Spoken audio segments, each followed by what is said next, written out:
dragon called Tsunami. This is a story from Japan, a country often known as the land of earthquakes. Gombe lived here. He was quite used to earthquakes, but today it was a little different. As he looked towards the sea, read and find out what happened. "Oh, how terrible! Terrible!" shouted Gombe as he rushed out of his hilltop house, shaking with fear. The earthquake was over in less than a minute. Gombe lived on a very small island off the coast of the main island of Japan. He was quite used to earthquakes, but this time the tremor was very powerful and had lasted longer than usual. Even now, the weird rumbles echoing from the bowels of the earth were really terrifying. Gombe looked down uneasily at the village nestling below the hill. It seemed that all the people were so busy in their fields preparing for the harvest festival that they had not even noticed the earthquake. Then Gombe looked towards the sea and gaped, horror-stricken to see the wind was blowing in the wrong direction. It was blowing from the land and towards the sea. "Oh God, help us! Tsunami is coming to destroy us!" shrieked Gombe as heavy gale winds swept from the shore, hurling the waves away from the beach, revealing the sandy wastes and black rocks that had been covered by the ocean water. "It will swallow the whole village in one gulp," thought Gombe, rushing into his little house. He ran out again, holding a flaming torch of pine wood. On the hilltop in front of his house lay tall stacks of rice straw, piled high, ready to be stored away in his barn. "I will lose everything. My house and harvest will all be destroyed," thought Gombe. "But I must save the villagers, whatever the cost." An agony of pain and fear twisted his stomach.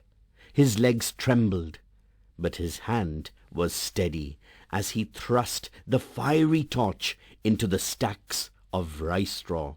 In a second the flames caught, and sparks leaped up like frightened fireflies, fanned by the sweeping wind.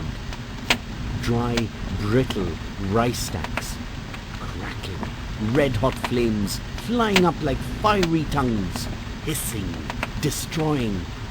Now all the tall stacks were aflame like gigantic torches. Gombe dropped the pine torch. For a moment he stood still, as if he was lost in a terrible nightmare. Way down at the village temple, bells pealed out loudly, clearly. "Fire! Fire! Gombe's house is on fire!" Some youngsters among the villagers raced up the hills. Then came other men, women, and children. To Gombe, however, as he stared down impatiently, they seemed to be crawling up irritatingly slow, like a line of ants. At last, a group of boys clambered up to where Gombe was standing, and they started putting out the fire. Gombe roared, "Leave that alone! Call all the villagers to come quickly! Here! Here! Here!" The villagers came, more and more, running, leaping, falling to get to the top of Gombe's hill. Gombe ran from one person to another. He shouted out their names. He counted them eagerly, one by one. "Has Gombe gone mad?" whispered the villagers to one another. They stared at his burning house and rice stacks, and then at his face. Suddenly, Gombe turned, shouting with all his energy. "Look! Look! Here it comes! The dragon!" Everyone turned to see where he pointed, to a place far away on the distant horizon, where a faint line seemed to rise and throb in the sky.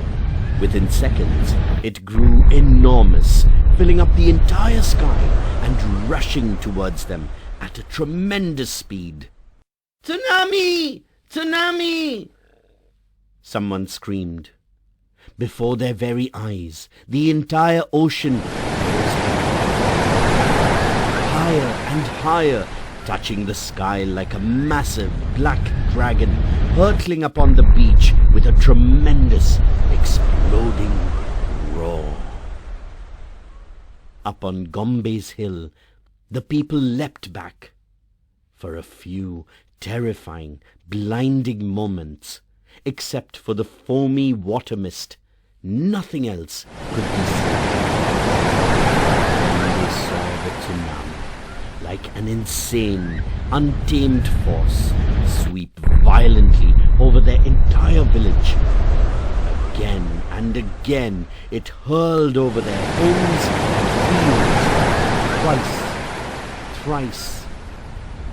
The villagers looked down, bewildered, stared dazedly at their devastated village that had been scooped out and flung back by the gigantic wave. The fire of the rice stacks, fanned by the wind, burnt and flared again. It cast a warm red glow on the villagers, making them slowly aware that their lives had been spared only because of it. Humbly, thankfully, folding their hands, they bowed before the courageous Gombe.